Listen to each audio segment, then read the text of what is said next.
Mississippi, down through New Orleans. Country music was starting to get too vanilla, and it was losing the spark, and it needed some craziness or something, a little pizzazz. It was time for somebody to make a statement around here, And Waylon was, he should have been king of the cowboys, really, because there was nobody better than Waylon. The girl in West Virginia, up there where that green grass grows. I played in California. And then when I produced Waylon, I found that he was a fan of mine. He'd played my son records on his radio show when he was a disc jockey. I'm a rambling man. Jack has tended to attract here the musicians and the performers who were a little on the outside. You're standing too close to the flame. Once I messed with your mind. To me, he epitomized what I had hoped Nashville was, which was this magic land of people who love music. I never changed a bit. I guess I was always an outlaw, and I hope I still am. But Waylon was just always a very dear friend. And then, of course, he used to live around the corner here over on Stokes Lane. And he'd come to see me. It's nice to have friends. And Waylon was a good one. All right. I'll be singing one. Cowboy can smoke, stay up. See, cowboy can smoke, stay up day and night. Cowboy gets drunk, do well to stay out of his sight, or something like that. He's a son of a preacher and a son of a bitch sometime. But he's my own personal cowboy, a good friend of mine. The trust that an artist has walking in there, whether they're the biggest stars in the world or not, they're not ashamed to be. Sit down, I want to put you on camera. Looking for the man who calls himself Cowboy Jack. When I find him, he's in trouble. He stole all my licks. He stole all my jigs. You see? Jack, I want those tunes back. Guy, I don't get them back. I know where you park your car. I think most of the home movies are the in-between times of business, like not the session so much. It's before and after and the breaks. I get $25,000 for each one of these. I put it in my contract.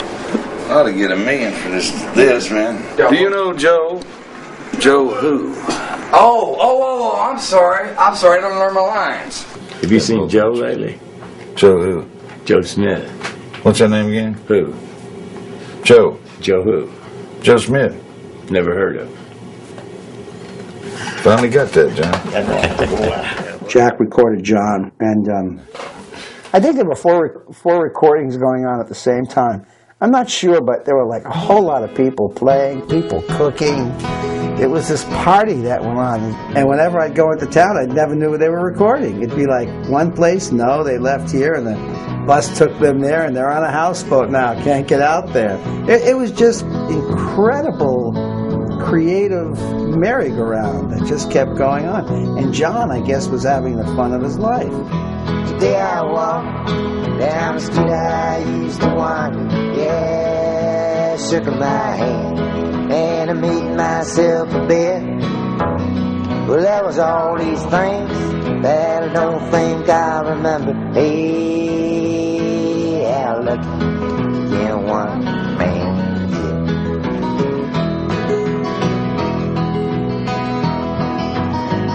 I remember that song, How Lucky Can One Man Get. What was that, the summer of '77? That was summer of '77. We were working on 2 records at once. Yeah, mine and yours. Yeah. And we sort of fiddled away the whole summer. Yeah, we did. Never finished a record. Day after day. Mm-hmm. I bronzed my shoes and I hung them from a Rivian mirror. Bronzed admiration in a blind spot of regret. Well, there was all these things that I don't think I remember. Hey, how lucky can one man get? my best friends in this town. I've met either playing with them over here, met them in your office. You know, it's like a little family that grew out of this just grew out of this house.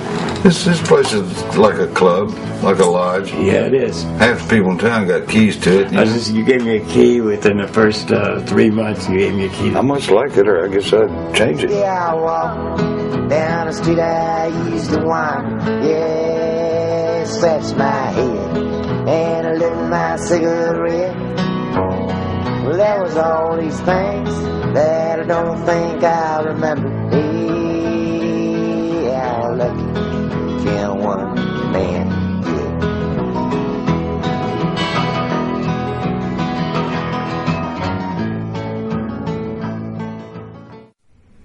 Now, you know, I got that song that you wrote. Yeah. I think it was in As You Like It, called Sigh No More Ladies. Mm-hmm. So I've kind of rewritten your song a little bit. All right, As You Like It. Sigh no more, Harlan, sigh no more. Women were deceivers ever. That's right.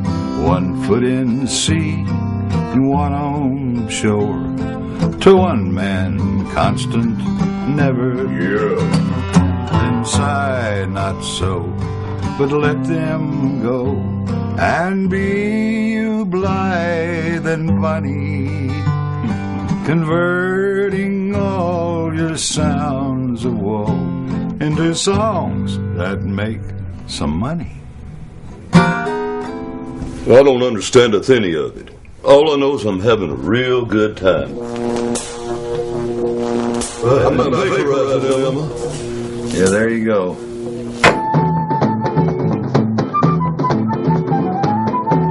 The #1 polka out there, the Baby Doll Polka. Polka? I've always liked polkas ever since I first heard it. And there was a whole lot of polka music and country music anyway. And I walked into this great big room, and here's Frank Yankovic singing Just Because, and it occurred to me, I'm having fun. I'm enjoying this. So I came back to Nashville all fired up to get some polka music going around here. And I am Nashville's polka king. I say that, nobody refutes it. Nobody cares.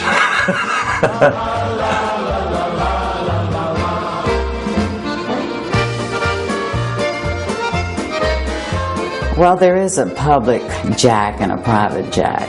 Public jack is, you know, good old cowboy, music, video, lights, camera, action. And then the private jack is totally different. A lot of quietness. I gotta tell you, I've been racking my brain, hoping to find a way out. I've had enough of this continual rain. Changes are coming, no doubt. It's been a too long time, no peace of mind, and I'm ready for the times to get better. And here I am, Earl, Newport, Arkansas, train station. I've written several songs that probably had their inception here in Newport. I've got to think about trains, even though I hated riding them when I was a kid, and I hated that 100-mile ride from Memphis to here, but now I love them. When they disappeared, then I missed them. Burning holes in my mind. It's been a too long time with no peace of mind, and I'm ready for the times to get better. Jack and Johnny, you know, they're two that really remained friends from the 50s, from the Sun thing, and always worked together ever since the 50s. I mean, through the 60s, the 70s, the 80s, the 90s, and right up until the last couple of sessions, Jack was playing guitar with John. But when he actually passed, it was a jolt, but it wasn't really a surprise. I get this call at 5 o'clock.